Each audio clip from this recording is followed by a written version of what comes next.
Audio Jungle.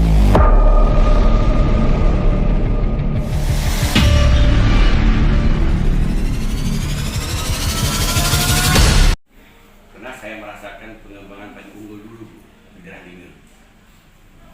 Suatu kita bagi bibit itu, ya kemudian bisa sampai ke jamak, ke lumut, itu ditunggu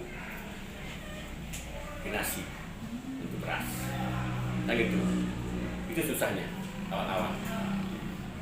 Sehingga waktu itu strategi kita membuat template penangkar di ISA ada 8 orang, 8 petani, hanya 3 yang berhasil. Nah, dari itulah masyarakat di Lingai itu mencontoh, sehingga ini semuanya menanam padi unggul. Itulah kira-kira kendala-kendala dalam mencoba program baru. Kemudian kemarin sebenarnya kami sudah rapat sekilas dengan Ibu Kasat, dengan anggota. Mungkin kali ini saya menerangkan ke kami supaya kita lihat ini bisa berjalan lancar. Di mana beliau sudah berjuang supaya membawa kita keluar dari jalan jahiliyah ke jalan yang berilmu pengetahuan seperti yang kita rasakan sekarang ini. Yang saya hormati Bapak Kadis Pertanian, yang saya hormati Ibu dari Kabid Peternakan Bu ya. Kemudian ada Pak Kabid Penyuluhan dan seluruh hadirin yang sudah hadir di ruangan ini yang tidak bisa saya sebutkan satu persatu. Dan ini kita sudah dilakukan penilaian seleksi kemarin itu di tingkat provinsi, di tingkat Polda kita mendapat juara 2. Jadi harapan pimpinan kepada dan minta kepada kami jangan cuma satu kampung tangguh aja. Jadi kalau bisa di masing-masing polsek atau di masing-masing kecamatan itu paling tidak ada satu kampung tangguh nasionalnya yang kita unggulkan. Di samping ada juga kampung-kampung tangguh yang lainnya. Masing-masing kecamatan. Jadi kami kemarin koordinasi dengan Pak Kadis ya bagaimana untuk ketahanan pangannya. Dan di sini kita ambil dari sisi ketahanan pangannya. Jadi dalam hal ketahanan pangan ini ya kami memohon kepada Pak Kadis juga seluruh yang hadir di sini, mungkin ada PPL-nya, rencana ke depan apa yang bisa kita tanam atau yang bisa menghasilkan lah, sehingga masyarakat kita tidak merasa kelaparan, apalagi di dalam masa pandemi ini mungkin agak sulit untuk mencari nafkah, terbatas langkah atau waktunya, tapi dengan adanya inovasi mungkin di bidang pertanian ya masyarakat kita tidak merasa kelaparan. Jadi ini kami harapkanlah bantuan dari saudara-saudara semua, dari Pak Kadis, bantuannya sangat kami harapkan untuk ini, untuk mendukung program dari Pak Kapolri ini terkait dengan Kampung Tangguh Nusantara. Jadi selanjutnya kami serahkan kepada Pak Kadis bibit apa yang sekarang yang ada di sini itu yang kita tanam. Bibit yang ready sekarang ini ada jagung, timun, ada terong, satu lagi apa kemarin Pak?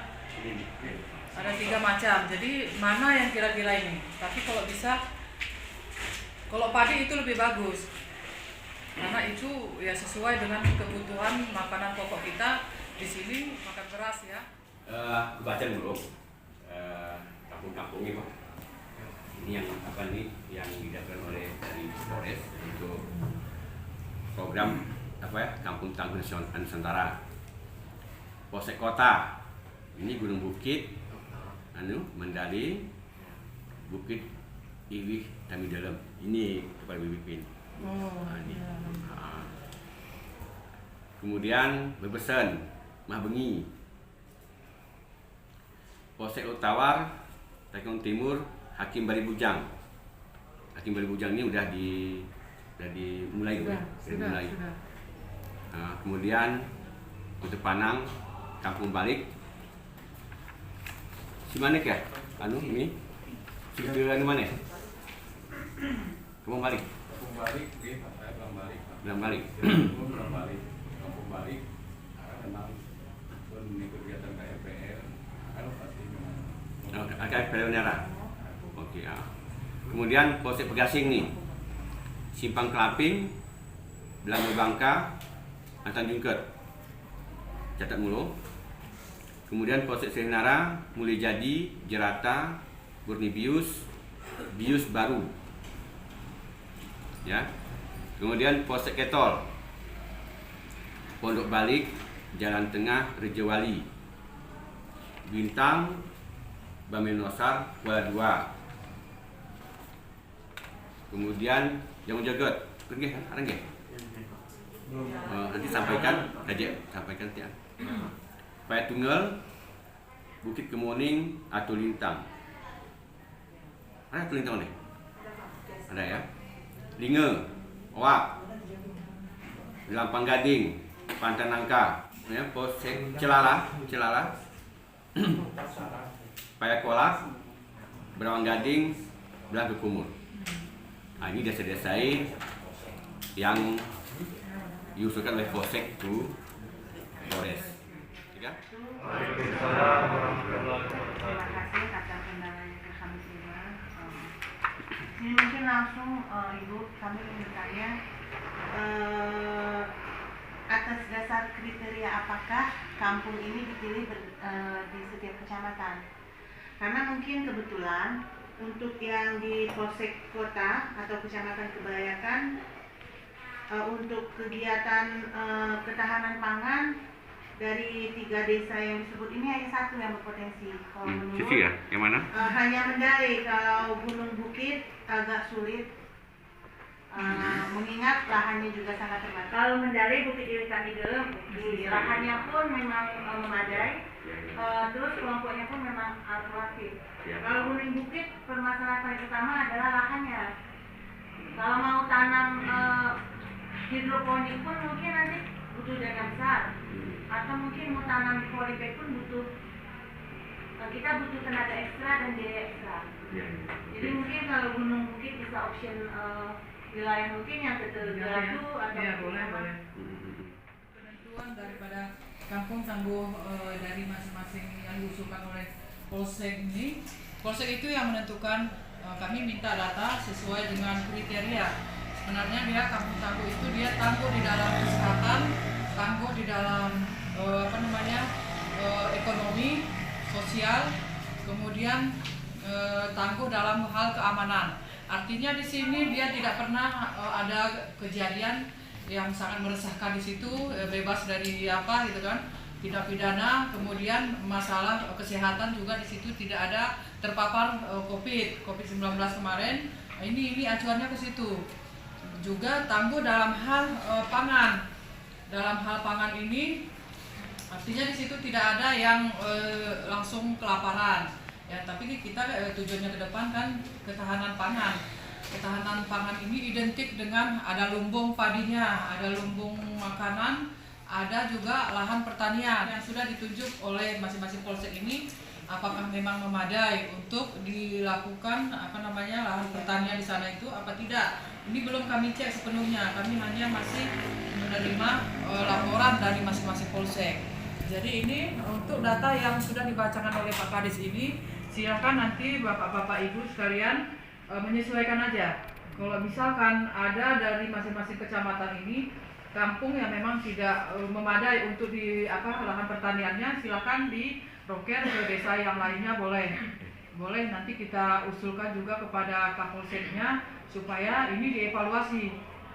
Tapi ya itu tadi kriterianya Pak ya, untuk jadi kampung tangguh nasional ini dia tangguh dalam hal kesehatan, tangguh dalam hal keamanan, tangguh sosial ekonomi, kemudian tangguh dalam hal pangan. Kemudian kita juga ada diminta lagi tangguh pasarnya. Kalau misalkan ada pasar tangguh, bisa kita usulkan lagi kemari. Masjid tangguh, kemudian terminal tangguh, banyak. Jadi kriterianya dia sesuai dengan protokol kesehatan. Kalau masjid pun, masjid yang tangguh, masjid yang dikatakan masjid tangguh itu, dia pelaksanaan jamaahnya di situ, pelaksanaan sholatnya di situ sudah sesuai dengan protokol kesehatan. Artinya di situ ada jaga jaraknya. Kemudian di luar pintu masuk kita sudah ada sarana cuci tangan, ada menggunakan masker, kemudian kebersihannya terjaga. Itu yang dikategorikan dengan contohnya Masjid Tangguh. Kemudian keamanan Tangguh, di situ tidak ada tindak pidana, tidak pernah terjadi hal-hal yang meresahkan masyarakat tersebut. Jadi keamanan Tangguh dalam hal keamanan. Nah, jadi itu kira-kira ininya kriteria yang menjadikan Kampung Tangguh itu menjadi Kampung Tangguh Nasional. Demikian. Bapak Kapolres Turun. ikut Ya, mengunjungi desa-desa ini. Barokah. Direncanakan di bulan 3 atau bulan 4. Bulan 4? Iya, bulan 3 atau bulan 4. Ini udah ujung kan? Jangan menggandeng Forkompimda. Rencana dari Pak Kapolres kemarin melihat desa-desa yang sudah kita tunjuk Iya. persiapannya seperti yang disampaikan Ibu tadi, bukan hanya ketahanan pangan tapi posko, terus kesiapan relawan COVID-nya, ruang isolasinya, terus kehidupan masyarakat di sana. Ya. Jadi mungkin saat sekarang ini kita mengunggulkan Hakim Bali Bujang, tapi ketika Pak Kapolres mengelilingi kecamatan ini ternyata balik misalnya lebih bagus. Jadi tidak tertutup kemungkinan itu yang kita orbitkan untuk dihadiri oleh Pak Kapolda. Ya, siap. Jadi semua desa kami mohon sama-sama tetap kita siapkan. Nanti itu dikunjungi oleh Bapak Kapolres menggandeng Forkompimda untuk melihat bagaimana kesiapan kita. Jadi memang itu siap, kita undang juga yang dari Polda itu Iya. sekalian ini langsung ngecek ke ini Ya. ke desa yang mana yang sudah siap. inti sarinya merangsang masyarakat lah untuk berperan aktif dalam hal pertanian ini. Oke. Terima kasih, Pak. Jadi ini bisa program berjalan. Artinya kekuatan ekstern kami dapatlah untuk depannya. Ya kan, selama ini kan enggak kan itu. Jadi dengan adanya kekuatan ekstern, orang bisa jalan. Mungkin Bang Suanan. Jadi kendala nanti. Kalau kita mencermati yang dimaksudkan dengan program Tangguh tadi itu kan sangat konflik ya, Bu. Jadi sektor pertaniannya hanya sekian persen, lebih kepada sosial dan lainnya. Nah, yang paling perlu penting kita garis bawahi sekarang kan kesiapan kita, ya. Pihak pemilik program itu sangat berharap kolaborasinya itu dengan apa yang sudah diprogramkan di dinas kita. Tapi kalau kita melihat, tentu tidak semua desa yang disampaikan tadi itu telah termasuki oleh program kita. Ini perlu diantisipasi sejak awal. Artinya antisipasinya itu tentu dari kesiapan kita memenuhi kebutuhan untuk berjalannya teknis dari program ini. Jadi katakanlah misalnya di Atulintang. Di Atulintang tentu mungkin ada program meskipun di desa itu tidak. Ya, jadi kita berharap ini akan ada kolaborasi terus untuk menetapkan teknisnya apa, persyaratan petaninya yang mau siapa.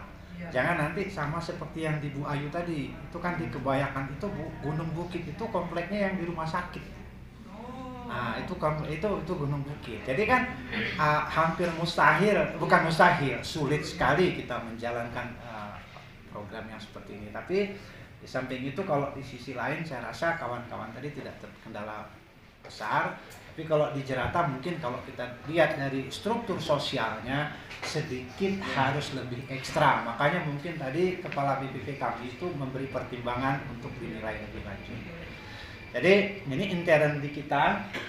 Jadi kami sebagai penyuluh itu kami sampaikan hari ini. Artinya tidak semua kita boleh memahami yang hadir di dalam ini. Penyuluh itu mengerti semua tentang teknis. Itu yang harus kita buat tanda kutip dulu. Fungsi penyuluh itu melakukan pendampingan dan pembinaan. Nanti kalau terjadi kendala baik teknis pertaniannya itu ada satu jenjang lagi bidang teknis yang bertanggung jawab terhadap ini kolaborasi kami nanti. Nah, satu lagi terkait dengan penentuan program ini juga bukan di bidang penyuluh, meskipun nanti keberhasilan itu bisa 90% di tangan penyuluh dari sistem pendampingannya. Jadi ini juga nanti kita duduk ya per bidang, karena yang mengatakan di sini ada cabai, di sini ada padi itu bukan bidang penyuluh, Bu. Bidang penyuluh itu hanya membina SDM-nya. Oke, jadi Ini mungkin sedikit agar nanti ke depan koordinasi kita tidak terlalu simpang siur. Nanti mungkin dinas juga perlu membuat satu struktur penanggung jawab terkait program ini. Ini kan. Terima kasih. Assalamualaikum.